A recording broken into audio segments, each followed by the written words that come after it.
Hello, can you hear me? Yeah.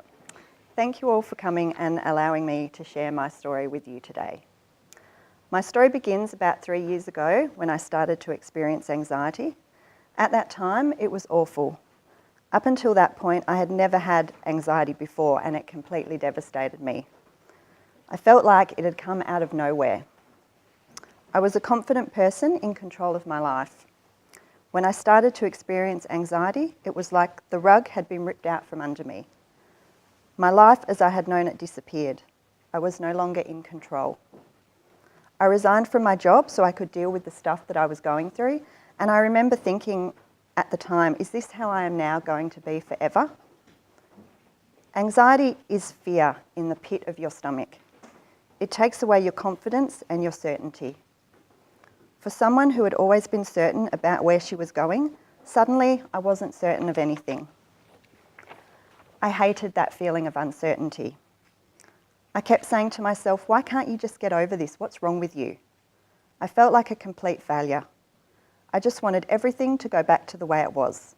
I wanted to be normal again. To help me make sense of what I was going through, I started seeing a psychologist. This was hard for me at first. It made me feel weak, vulnerable and ashamed having to ask for help, and telling people I was seeing a psychologist made me feel really uncomfortable. But seeing that psychologist was one of the best things I ever did because she introduced me to self-compassion. When I told her in one of our sessions that I felt like a failure for even sitting in her office, she asked me to think about what I would say to my best friend if she was sitting in front of me telling me she was seeing a psychologist. That conversation was like a light bulb moment. I realised that I would never tell my best friend she was a failure for seeing a psychologist. I would have encouraged her to seek help and do whatever she needed to do to feel better. And then I thought to myself, if I wouldn't speak like this to my best friend, then why the hell am I talking like this to myself? After this realisation, my psychologist told me that I needed to practice more self-compassion, and from that moment on, that is exactly what I did. Self-compassion is giving the same kindness to ourselves that we would give to others, but there is a bit more to it than that.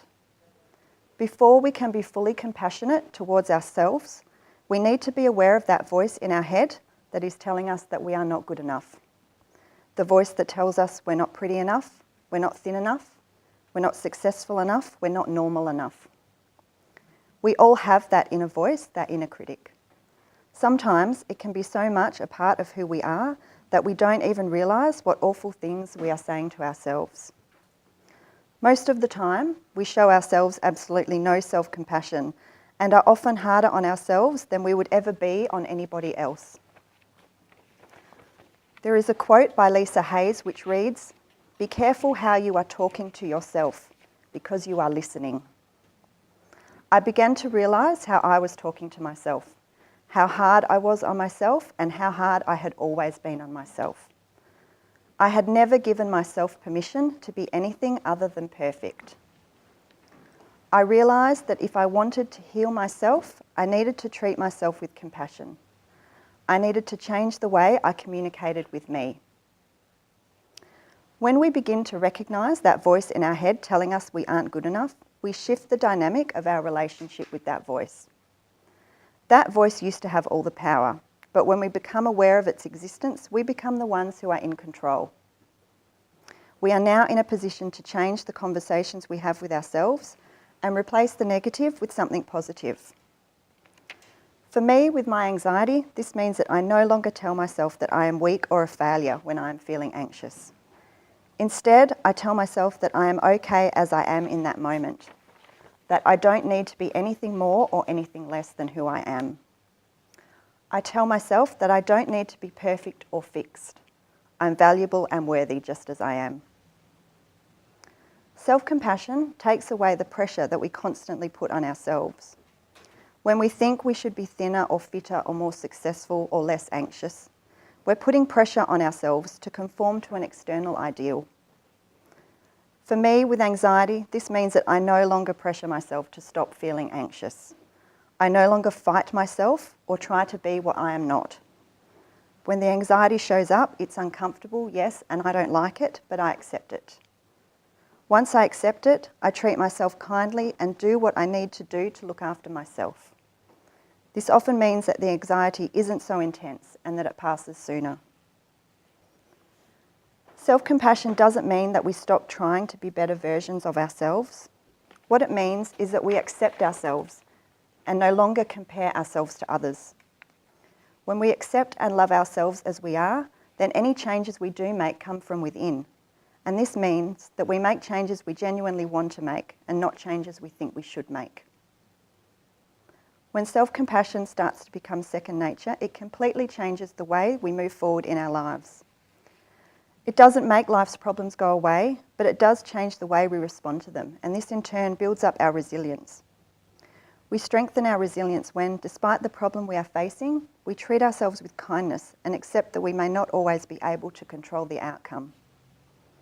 For me, this means that instead of letting fear or uncertainty stop me from moving forward in my life, self-compassion allows me to make room for the fear, to sit with it and move forward anyway, not worrying so much about the outcome. It's no longer about the result for me. Instead, it's about showing up, stepping into the ring and letting the result work itself out. I may not have all the answers to all life's questions all the time, but that's okay. I don't need all the answers. I have learnt to trust myself, and I now tell myself that regardless of the outcome, I will be okay. When I first learnt about self-compassion, I remember telling myself that I wish someone had told me about this when I was 13 or 14. I think self-compassion is a skill we should all learn, and schools would benefit from teaching it to children. Self-compassion is not only a tool that can be used to cope with anxiety, it can also be beneficial in so many other areas of our lives. Self-compassion does take practice, and I don't always get it right. But when I slip up, I forgive myself and just keep practicing.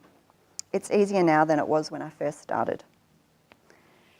In the beginning, I used to want my anxiety to go away so I could be normal again. Now I don't want that at all. It comes and goes, and it's just a part of who I am. I am not a victim of anxiety. I am a beneficiary. Anxiety has taught me so much about myself and has helped me grow so much as a person that if I could pick between being the person I was before the anxiety or the person I have become since, I would pick the latter every time. Right now, I am feeling good. Will the anxiety come back? Probably. When? Who knows? It doesn't really matter anymore, because by treating myself with compassion, by accepting my vulnerability and acknowledging that it is okay to seek help if I need it, I know that despite what I am feeling, I will be all right, because I am okay just as I am. Thank you.